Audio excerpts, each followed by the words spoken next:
Selamat pagi anak-anak kelas 4A, 4B, dan 4C SD Santo Markus 1. Kembali lagi bersama dengan Pak Oris dalam pelajaran agama. Anak-anak yang baik, pada kesempatan ini kita akan belajar pelajaran 8. Allah menyampaikan 10 firman-Nya sebagai pedoman hidup. Sebelum kita melanjutkan pelajaran kita anak-anak, alangkah baiknya kita buka dengan doa terlebih dahulu. Mari kita mengambil sikap doa yang baik dan yang benar. Tutup mata, tundukkan kepala, lipat tangannya. Dalam nama Bapa dan Putra dan Roh Kudus. Amin. Allah Bapa di surga, terima kasih atas 10 firman yang Engkau berikan kepada kami sebagai pedoman hidup kami. Semoga melalui pelajaran hari ini, kami semakin mampu mewujudkan dan melaksanakan 10 perintah-Mu dalam hidup kami sehari-hari. Demi Kristus Tuhan dan pengantara kami. Amin. Santo Markus, doakanlah kami supaya kami dapat menikmati janji Kristus. Amin. Dalam nama Bapa dan Putra dan Roh Kudus. Amin. Terima kasih anak-anak sudah mengikuti doa dengan baik dan benar. Baik anak-anak, pada hari ini kita belajar tema tentang 10 firman Allah, atau sering kita kenal dengan nama 10 perintah Allah. Anak-anak, dalam kehidupan sehari-hari sebagai makhluk sosial, tentu saja manusia itu hidup dalam kelompok-kelompok. Nah, kalau dikatakan hidup dalam berkelompok-kelompok, itu artinya manusia itu hidup dalam kebersamaan. Nah, dalam kebersamaan ini anak-anak, manusia itu dapat saling membantu, saling menolong satu sama lain. Nah, anak-anak, dalam kebersamaan seperti itu, tidak dapat dielakkan bahwa memang banyak membantu manusia ya, untuk saling membantu menolong, kemudian juga dapat mengarahkan manusia untuk selalu berbuat baik. Akan tetapi anak-anak, kalau kita lihat bahwa dalam kehidupan sehari-hari, kehidupan bersama juga sering terjadi yang namanya pertengkaran atau perselisihan. Oleh karena itu, agar pertengkaran dan perselisihan ini dihindari, maka dibutuhkan yang namanya pemimpin. Nah, anak-anak, pemimpin inilah yang diharapkan dapat menyelesaikan persoalan dalam kelompok tersebut. Oleh karena itu, yang diangkat menjadi pemimpin anak-anak bukan orang sembarang. Harus memang betul-betul memenuhi kriteria seorang pemimpin yang disegani, yang dapat dipercaya, dan juga dapat menyelesaikan masalah dalam atau yang dihadapi oleh kelompoknya. Anak-anak, selain pemimpin ini, yang dibutuhkan juga tentu saja aturan. Kalau kita lihat dalam kehidupan sehari-hari, di mana ada kelompok atau di mana ada masyarakat, di situ pasti ada yang namanya aturan. Oleh karena ini, aturan ini dibutuhkan supaya bisa membantu untuk menertibkan kehidupan masyarakat. Contohnya, ketika pemimpin itu tidak ada, apakah kehidupan masyarakat akan berhenti? Tidak. Masyarakat itu tetap hidup dan mereka bisa hidup karena ada aturan-aturan. Misalnya aturannya tidak boleh menyontek ketika ujian dalam konteks kita sebagai anak sekolah. Kemudian kita tidak boleh mengeluarkan kata-kata kotor kepada teman atau kepada siapapun. Itu adalah aturan-aturan yang dibuat supaya kehidupan bersama itu menjadi lebih baik tentunya. Baik anak-anak, sekarang apa kaitannya pemimpin dan aturan ini dalam pelajaran kita pada hari ini? Kita lihat sekarang dalam konteks bangsa Israel. Nah, bangsa Israel melihat aturan dan pemimpin. Sekarang kita lihat di sini ya. Bagaimana orang Israel memandang aturan dan pemimpin? Bangsa Israel menghayati pemimpin dan aturan sebagai wujud pendampingan Allah, sehingga bangsa Israel dapat sampai ke tanah terjanji, yaitu tanah Kanaan. Demikian sebaiknya orang beriman harus menghayati aturan dan pemimpin sebagai pemberian Allah. Anak-anak, kenapa dia sudah berbicara tentang pendampingan Allah kepada bangsa Israel sampai tanah terjanji? Perlu diingat, 10 perintah Allah itu atau 10 firman Allah itu diberikan oleh Allah kepada bangsa Israel melalui Musa. Nah, dan 10 perintah Allah atau 10 firman Allah ini anak-anak diberikan oleh Allah ketika bangsa Israel itu sedang dalam perjalanan dari Mesir menuju Kanaan. Kanaan itu adalah tanah yang dijanjikan oleh Allah kepada Abraham, leluhur bangsa Israel. Tentu saja di kelas 1, di kelas 2, di kelas 3 kalian sudah belajar kenapa bangsa Israel itu sampai ke Mesir. Dulu ketika terjadi kelaparan di daerah Israel, anak-anak Yakub pergi membeli makanan di Mesir. Ternyata sampai di sana mereka ketemu dengan Yusuf yang mereka jual kepada orang Mesir. Dan di sana Yusuf itu mendapatkan tempat atau posisi tertentu dalam kerajaan. Sehingga ketika mereka berkenalan sampai di sana, maka Yusuf meminta supaya keluarganya itu pindah ke Mesir. Nah, lama-kelamaan di Mesir ya anak-anak, jumlah orang Israel itu semakin banyak dan itu menimbulkan kekhawatiran kepada orang Mesir. Maka mulailah penjajahan atau perbudakan terhadap bangsa Israel yang dilakukan oleh Mesir. Nah, ketika terjadi perbudakan atau penjajahan, yang dirasakan tentu saja penderitaan. Mereka mengeluh, mereka berdoa kepada Tuhan supaya mereka segera dibebaskan. Maka Tuhan mengutus Musa untuk membebaskan mereka dari perbudakan Mesir. Artinya apa? Mereka keluar dari Mesir kembali ke tanah Israel. Tanah yang dijanjikan oleh Allah kepada Abraham bangsa leluhur mereka. Nah anak-anak, perjalanan bangsa Israel dari Mesir ke tanah terjanji yaitu tanah Kanaan itu selama 40 tahun. Coba kamu bayangkan, jalan kaki selama 40 tahun anak-anak. Dulu itu belum ada motor, belum ada mobil, belum ada kapal laut, belum ada alat transportasi yang mesin. Maka salah satu caranya adalah mereka harus jalan kaki.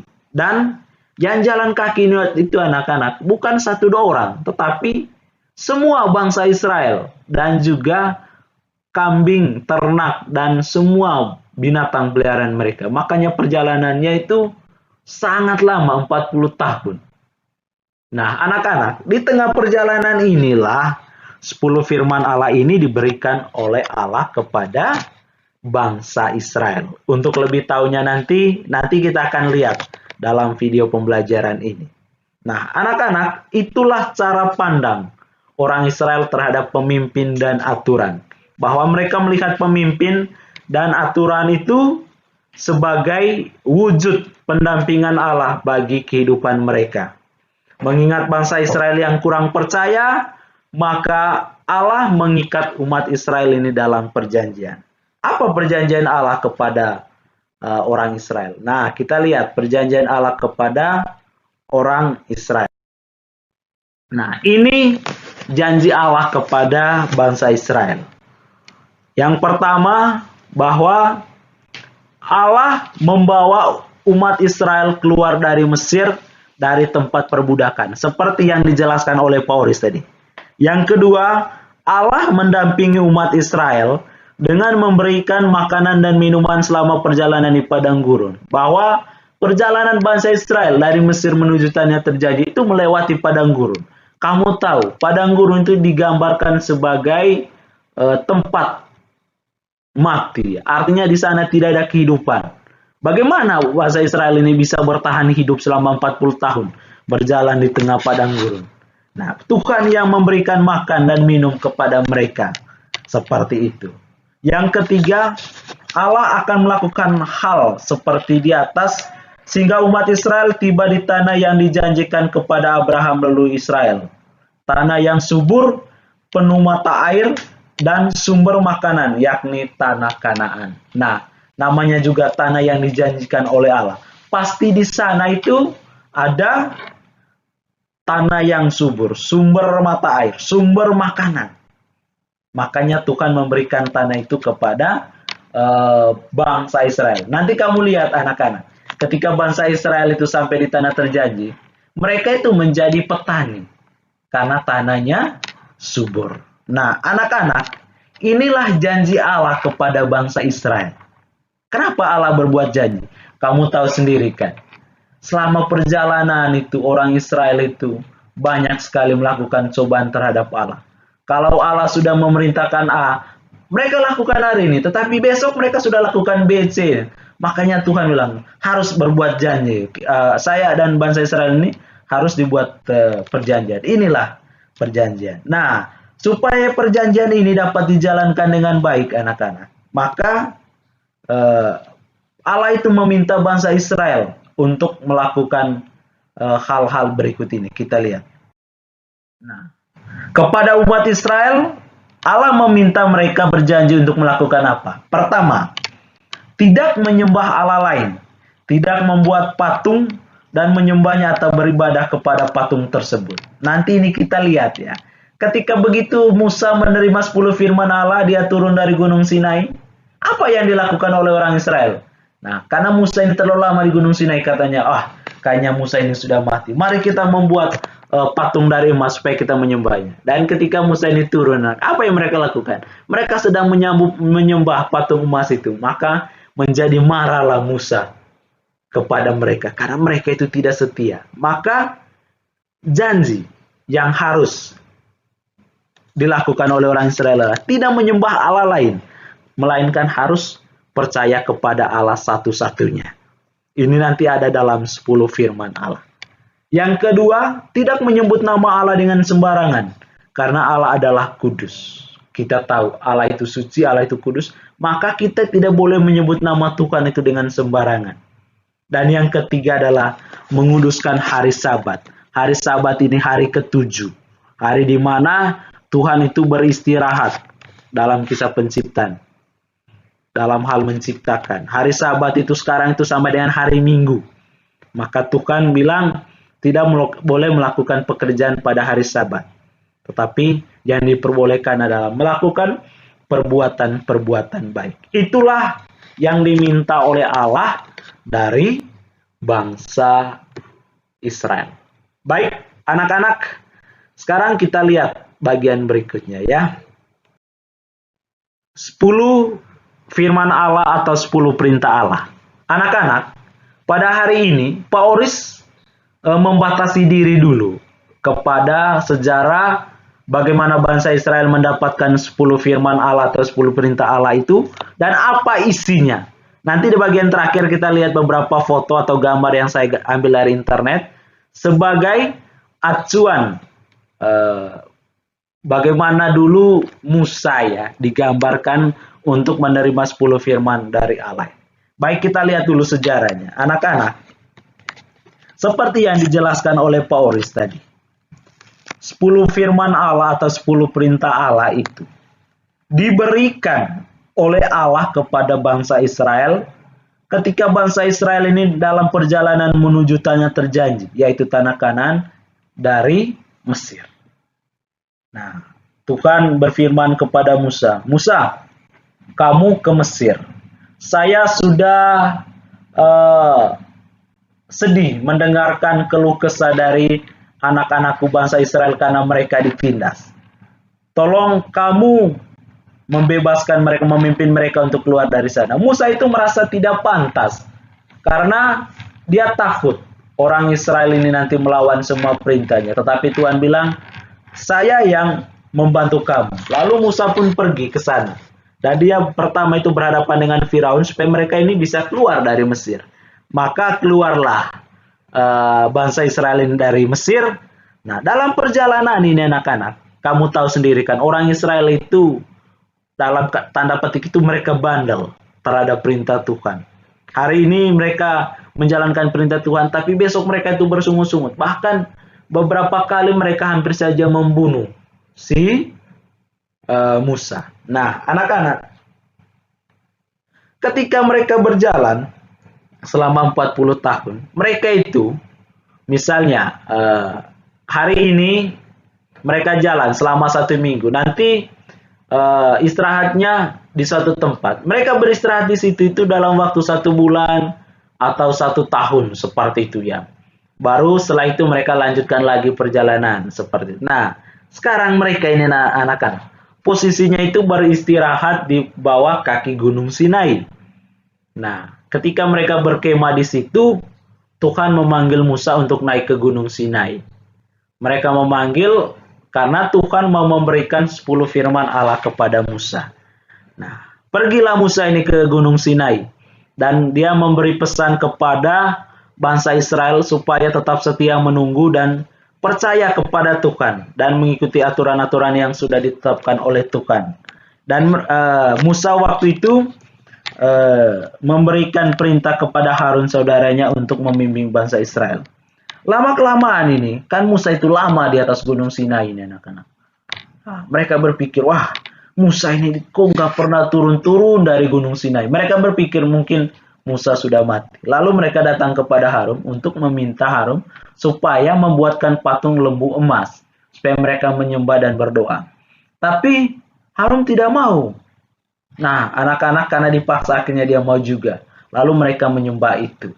Nah, apa yang terjadi anak-anak? Di atas Gunung Sinai ini, Tuhan memberikan 10 firman-Nya yang ditulis di atas 2 loh batu yang ditulis oleh jari Allah sendiri.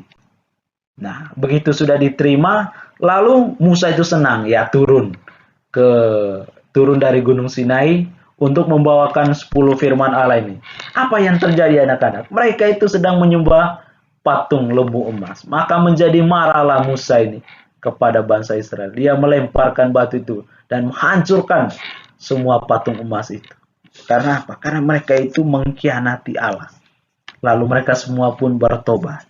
Nah, anak-anak, itulah sejarah dari 10 firman Allah yang diberikan oleh Allah kepada bangsa Israel melalui pemimpin mereka, yaitu Musa. Di mana? Di atas Gunung Sinai. Nah, anak-anak, ketika mereka sudah menerima 10 perintah Allah ini, dalam perjalanan selanjutnya, nanti ketika mereka berjalan, 10 firman Allah itu selalu berada di depan mereka untuk memimpin perjalanan mereka. Seperti itu, anak-anak. Baik, anak-anak, sekarang kita lihat apa saja isi dari 10 firman Allah ini. Baik, ini isi dari 10 firman Allah atau 10 perintah Allah. Ini versi Katolik ya, seperti itu. Karena ini pelajaran agama Katolik, maka saya memberikan 10 firman Allah atau 10 perintah Allah versi Katolik. Perintah Allah yang pertama adalah, akulah Tuhan Allahmu. Jangan menyembah berhala, berbaktilah kepadaku saja, dan cintailah aku lebih dari segala sesuatu. Yang kedua, perintah yang kedua, jangan menyebut nama Tuhan Allahmu dengan tidak hormat. Perintah Allah yang ketiga, kuduskanlah hari Tuhan. Perintah Allah yang keempat, hormatilah ibu bapamu. Perintah Allah yang kelima, jangan membunuh. Perintah Allah yang jangan berzina. Perintah Allah yang ketujuh, jangan mencuri. Perintah Allah yang kedelapan, jangan bersaksi dusta tentang sesamamu. Perintah Allah yang kesembilan, jangan mengingini istri sesamamu. Perintah Allah yang ke-10, Jangan mengingini milik sesamamu secara tidak adil. Baik anak-anak, itu adalah 10 perintah Allah. Mohon anak-anak menghafal 10 perintah Allah ini. Nanti Boris akan tes satu persatu isi dari 10 perintah Allah ini. Baik anak-anak, sekarang Boris mau tampilkan beberapa foto yang saya ambil dari internet atau galeri lah ya, tentang 10 perintah Allah ini. Lihat di sini, Musa menerima 2 loh batu ya, yang isinya 10 perintah Allah. Teks ini ya, sama 10 perintah Allah di atas 2 loh batu. Kemudian ini juga kita lihat di sini ya, Musa membawakan 2 loh batu yang isinya 10 perintah Allah. Kemudian ini ya, proses bagaimana Musa menerima 10 perintah Allah ini di atas Gunung Sinai. Oke, baik anak-anak, pelajaran hari ini Boris cukupkan sampai di sini, dan tugas untuk minggu ini cukup menghafal 10 perintah Allah saja. Nanti ketika Google Meet minggu depan, kita bersama-sama ya menjelaskan lebih terinci seperti itu. Saya batasi video ini sampai di sini saja dulu. Untuk yang lain nanti kita lanjutkan ketika Google Meet. Baik anak-anak, mari kita tutup pelajaran kita pada hari ini dengan doa penutup. Mari kita mengambil sikap doa yang baik dan yang benar. Dalam nama Bapa dan Putra dan Roh Kudus. Amin. Tuhan, hari ini kami telah belajar tentang 10 firman Allah. Semoga kami bisa menghayati 10 firman Allah ini dalam kehidupan sehari-hari. Tak lupa juga kami mengucapkan terima kasih atas penyertaan-Mu dalam pelajaran ini, sehingga kami bisa menyelesaikannya dengan baik. Demi Kristus Tuhan kami. Amin. Santo Markus, doakanlah kami supaya kami dapat menikmati janji Kristus. Amin. Dalam nama Bapa dan Putra dan Roh Kudus. Amin. Terima kasih anak-anak untuk kesetiaannya mendengarkan video pembelajaran ini. Semoga dapat membantu anak-anak dalam proses memahami arti 10 firman Allah sebagai pedoman hidup. Artinya apa? 10 firman Allah ini anak-anak kemudian menjadi aturan hidup yang harus ditaati oleh bangsa Israel dan oleh kita sebagai orang yang percaya kepada Tuhan. Demikian saja, terima kasih, selamat pagi.